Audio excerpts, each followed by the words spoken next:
Hi guys, welcome back to another video and to my Eastman T59V. So what I like to do when I've had a guitar for a couple of months is sort of do a follow-up video from the first one. And if you haven't seen that video, I'll link it up above, because this guitar did arrive to me brand new with some problems, but we got those sorted in that video.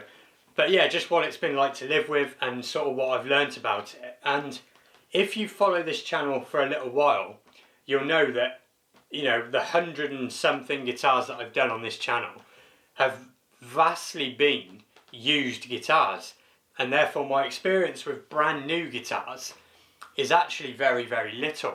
And we've all heard of, like, when you get a new guitar it takes a while to sort of play in, and I'd never really kind of got that until this guitar, and this guitar has very much so been like that. So I think we'll do some sound demos now in this video. We have got sound demos in the first one we did as well, but why not? I'll show you some of the sounds I like to get out of this guitar. We are going to go through the Marshall today as well, mic'd up on the 212 cab. So let's get on to that, and then when we get back I'll talk to you about how I found this guitar, how stable it's been, and the other issue we found in that first video as well.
So there you go, you heard some of the sort of sounds that I tend to gravitate towards with this guitar.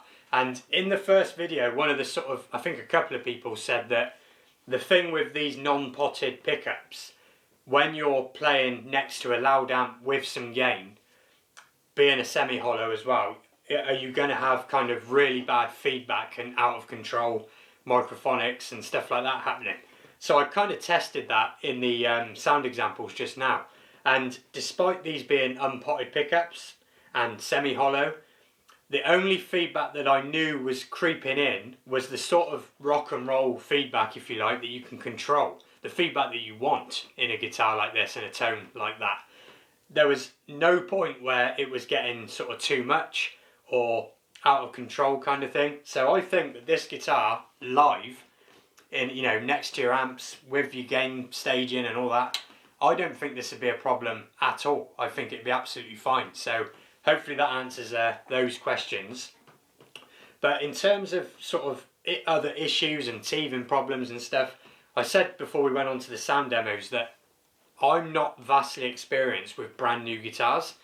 Nearly all the guitars I touch and get are used older guitars.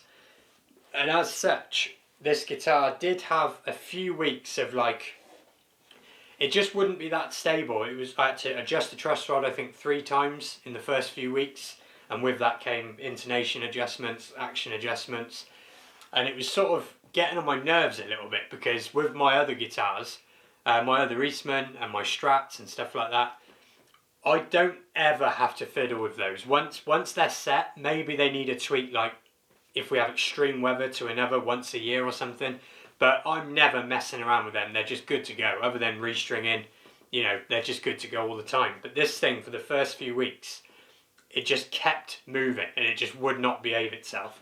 And I just think that is down to the fact that some new guitars, they just take a little while to be used, to be played in, to get used to where they are. And that was the case with this. But touch wood, I would say over the last sort of 6 weeks or so, it hasn't moved at all. It's finally settled in and it's not causing me any issues at all. The only thing I kind of have in my mind with it is, if I come in close to show you what I'm talking about. So in the first video we did with this guitar, we spoke about the over-rounding of the frets on the high E. So what I mean by that is, rather than it being rounded left to right kind of thing, it had been done kind of up and over. And I always say, you know, if you're going to dress your frets and get that really nice smoothed curve, you do have to be careful you're not removing any playing area. And this guitar, it's sort of borderline. They've kind of over-egged it a tiny little bit. And of course, with the nut issue we had, it just made it almost impossible to play on the high E.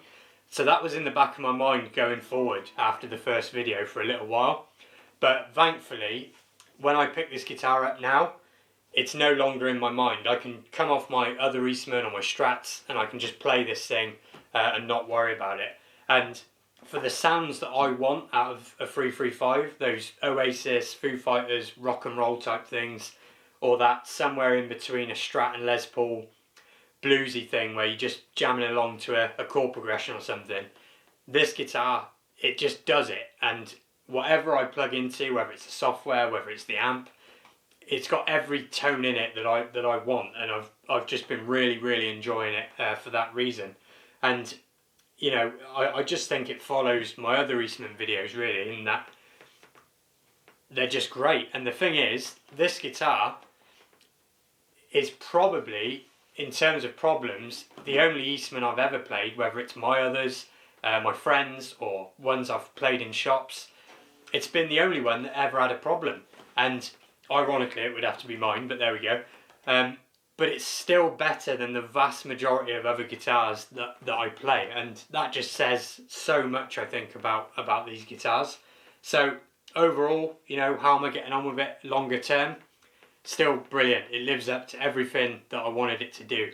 So hopefully that's helped you if you're looking at these guitars, particularly in the UK, because I think the next batch just arrived. I've started to see them pop back up in stock in places. And that's it for this video. So thanks for watching, and I will see you again very soon.